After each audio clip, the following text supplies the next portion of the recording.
E hoje é o Dia Mundial de Combate à Alienação Parental, que é caracterizada pela influência sobre uma criança por parte de um dos pais para denegrir a imagem do outro. Geralmente acontece nos casos de separação conflituosa do casal. E justamente para falar sobre esse assunto, a gente está aqui no estúdio com a advogada Renata Vilas Boas, que é especialista em direito das famílias. Boa tarde, doutora. Obrigada pela sua participação aqui no Jornal da Justiça, primeira edição. Boa tarde. E eu começo pedindo para a senhora explicar o que é essa síndrome, né? Porque é chamado de síndrome da alienação parental.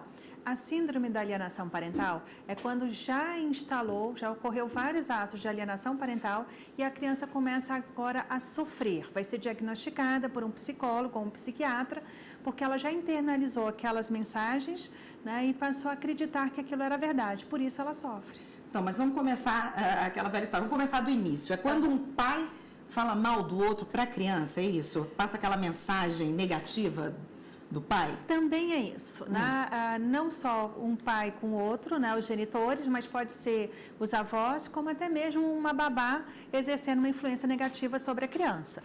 Mas não é só falar mal já é um problema, mas é o falar mal atingindo a relação daquela criança com esse genitor que está sendo atacado. Então, assim, a sua mãe, ela não faz as coisas direito para você, né? Você não pode ficar com seu pai porque ele não sabe cuidar de você. Então, isso é uma forma de demonstrar que a criança não está sendo bem tratada por aquele genitor que está sendo colocado ali na berlinda, e isso acaba fazendo com que a criança sofra muito. Pois é, a senhora falou que agora isso acontece até por parte dos avós, então não é só os pais que praticam isso? Infelizmente não. São todas aquelas pessoas que estão, de alguma forma, num poder sobre aquela criança. Pessoas que a criança confia e que aquela fala para ela passa a ser uma verdade. Então pode ser os avós, como pode ser os tios, né? Pode ser também uma babá, porque hoje a gente tem muito isso, né, dos pais saírem para trabalhar e ficar com a babá em casa. Então são pessoas que estariam com uma ascensão sobre aquela criança, e aí essa criança passaria a acreditar na fala daquele adulto. Mas isso normalmente aconteceria sob orientação daquele pai que se sente de alguma maneira injustiçado por essa separação conflituosa? Não necessariamente. A gente já pode ver, porque assim, na relação familiar existem, né, alguns ânimos que são acirrados em razão das pessoas não se darem bem, efetivamente, e aí não quer dizer que um genitor tenha influenciado o avô ou a avó para falar mal daquele outro genitor. Pode sim ser um conluio entre os dois, né, ou não, pode ser a título gratuito mesmo. E isso normalmente acontece quando? E como é que fica caracterizada essa alienação parental? Bom, essa alienação parental acontece quando a gente começa a ter essas falsas lembranças implantadas na criança. São situações que são colocadas para a criança como sendo verdadeiras, mas que foram criadas ou adulteradas por aquele outro genitor ou aquela pessoa que está manipulando. Por exemplo, vira e fala assim, seu pai nunca vai no seu aniversário, tá vendo? Ele não foi.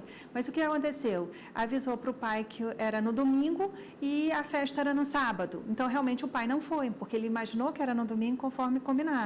Mas aí diz para a criança, não diz assim, fui eu que falei a data errada, diz seu pai não foi.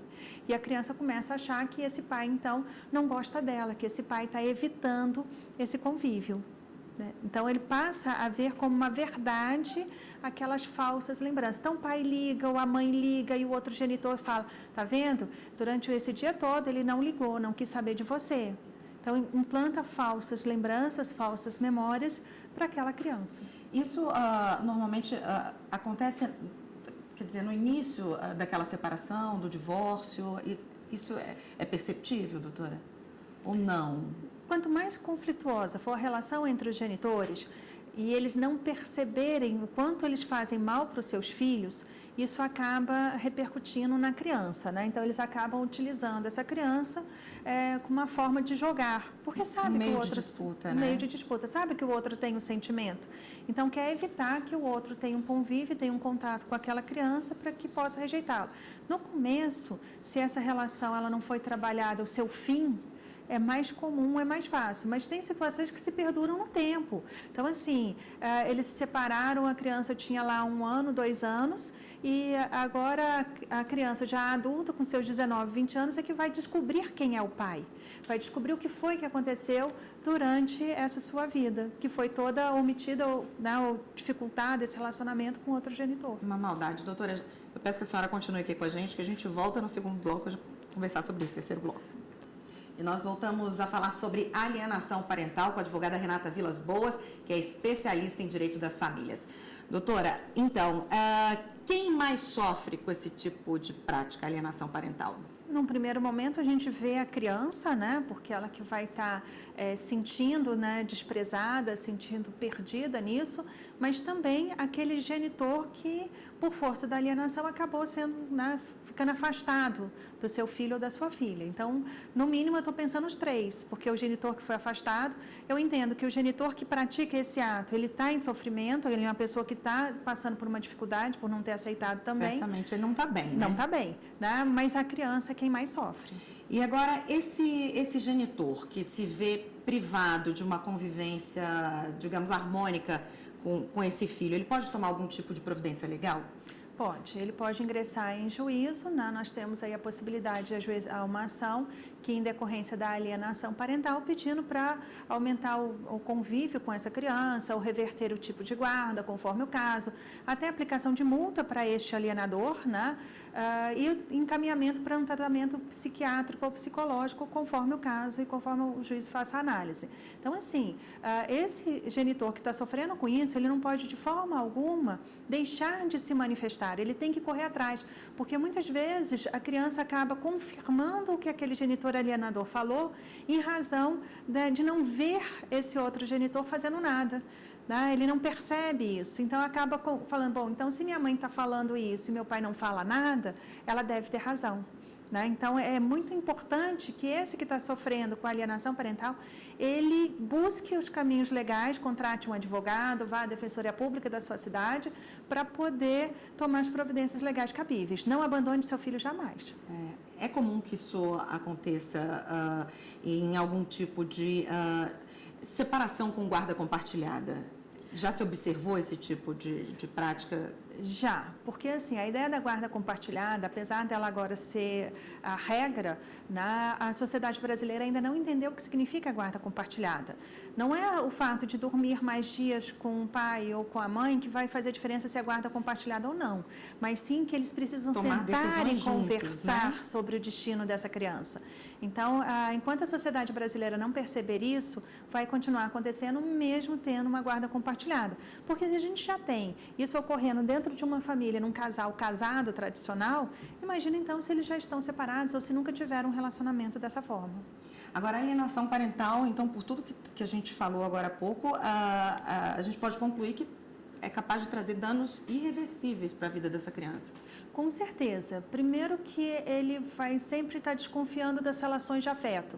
Então, vai ter uma dificuldade de estabelecer vínculos afetivos com outras pessoas. Com coleguinhas na escola, num primeiro momento, depois, quando adolescente, né, os primeiros namoros, como é que aquilo vai ficar, e até mesmo questão de casamento, né, ter um companheiro ou um marido ou uma esposa lá na frente, isso vai ficar comprometido. Porque ele para de acreditar nas pessoas.